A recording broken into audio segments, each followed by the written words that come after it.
Matt Malone, welcome to Arts Atlas. Nice to have you. Nice to be here, Rex. Thank you. We've just been in the Old Ballarat Jail and we've recorded a song, Jealousy on My Mind, evocative of a lot of your music, that kind of style. Can you talk to us about how you started playing, who influenced you, and what made you want to get up and play the guitar live?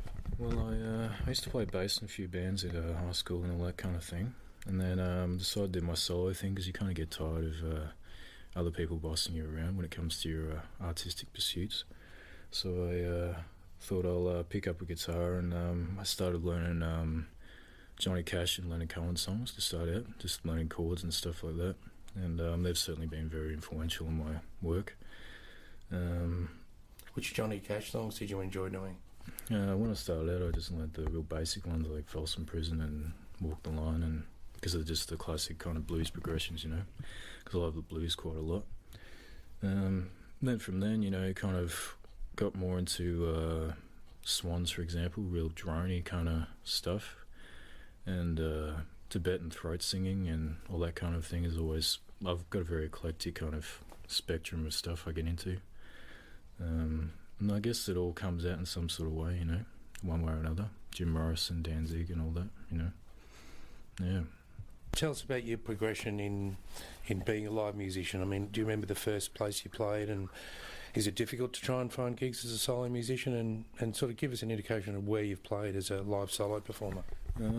First gig I did as a solo performer was at Bar Saloon Bar before Garth had it, which is now called Babushka Bar.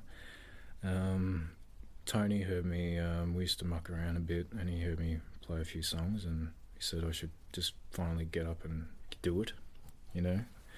And I brought my bass amp in, and I did like a really experimental kind of noise guitar set with kind of spoken word over it. And then from there I thought I'd pick up an acoustic guitar and actually learn how to write songs properly and be a songwriter. That's always been an important thing. I've always admired songwriters a great deal. And I guess it kind of went from there, you know. Just progressively got better. Playing Babushka Bar's been great. You know, I played Corova, played most of the places around Ballarat. I played over the 2 years I've been playing solo now. I think it is only about 2 years. Played a lot of places in Melbourne. You know, Pure Pop Records, Targo Margo, Espy. Where else? I don't know. Heaps of places. The Reverence Hotel in Footscray. Can you describe the difference between playing for Ballarat audiences and playing for audiences in Melbourne with the style of music you do? Well, I think in Ballarat, cause, a lot of people know me in Ballarat, I guess, and they know what to expect, and they know me as a person and whatever. So the crowds here are usually, if I play for Babushka, it's usually pretty packed, you know.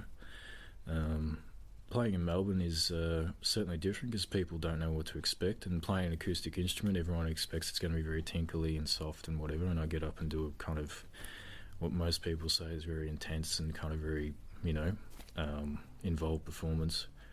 And thus far in Melbourne it's been going down rather well because it's like comes out of that tradition of the 80s post-punk movement. A lot of people see a lot of Rowland S. Howard, birthday party influence in my work, which is certainly a part of it. And a lot of, it's been very well received so far. I keep on getting progressively better shows with more important acts in Melbourne. And, you know, I think using some of the dissonant elements that I use and some of the weird chords I use, I think goes down far better. And I think it's better understood in Melbourne, but in Ballarat I have kind of a great appreciation from all of my friends, of course.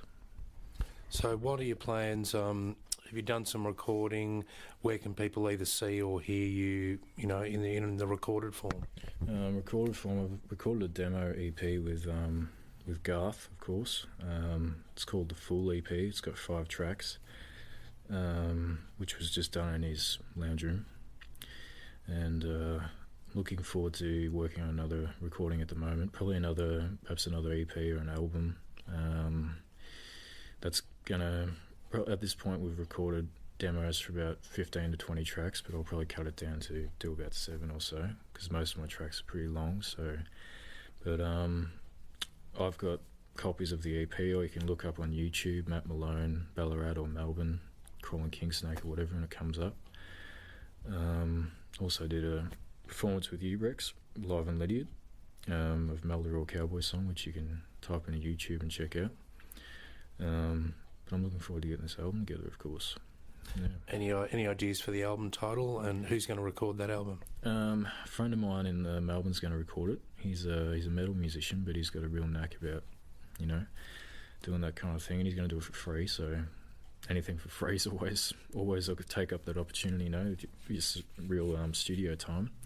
As for the name of the record, don't have any titles as of yet, at all.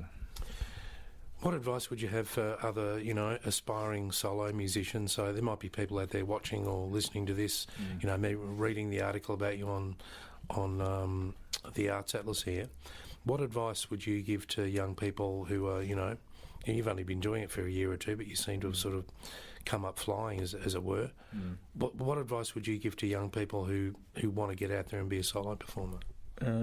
Being a solo performer is it's good in one respect, the fact that you get all the money, and second of all, you get complete control over your work, and you have complete responsibility, which I like a lot, is the fact that if it's a crap performance, it's all on me. If it's a good one, it's all on me. So it's kind of, you can't blame anyone, which is good.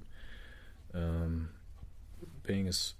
thing I would suggest any young musician is find out what you love and follow what you love, and make no compromises at all with anything, lyrical or otherwise. If you've got it in your gut and it's coming out of your mouth, then it should be said, Now, you've also got another side to this, being involved in independent and original music. You host a radio show here in Ballarat, likely on Voice FM 99.9.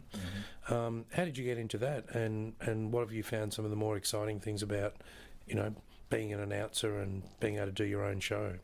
I got involved. I just kind of rolled up one day. I thought I just wanted to see if it was possible to get a show. I rolled up, and Helen was lovely enough to introduce me to Lou Kelly, who's become a very good friend of mine. The King of Black Hill. Yes, indeed. And legendary man. I've spent many an evening drinking beer with him and listening to his vast vinyl collection. But I kind of did my apprenticeship with him in the radio. I just came on his show which is 8 till 10 on a Tuesday night.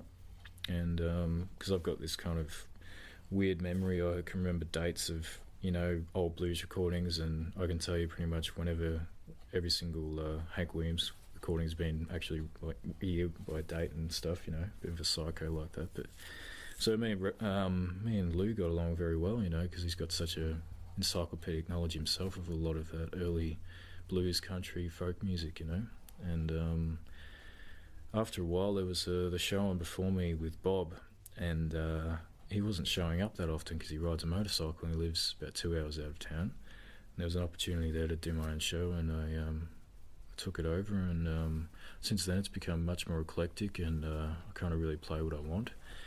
Some of the highlights, I guess, is just helping out all my mates, just give them a bit more promo. Every time I know there's a gig coming up or whatever, I ask them to come on, or we organise interviews, and any way I can kind of help promote culture in this town is certainly worthwhile, because it is such a beautiful place. Really is. I had the pleasure of talking to Kim Salmon for an interview, which is someone I really admire, and today I did an interview with Harry Howard, who's Rowan S. Howard's brother, and it's been a pleasure. But hopefully I'll continue to keep doing it, and hopefully it is being helpful to the community, I'm sure it is. Matt Malone, thanks for joining us here in the Old Ballarat Jail for Arts Atlas. Thank you, Rex.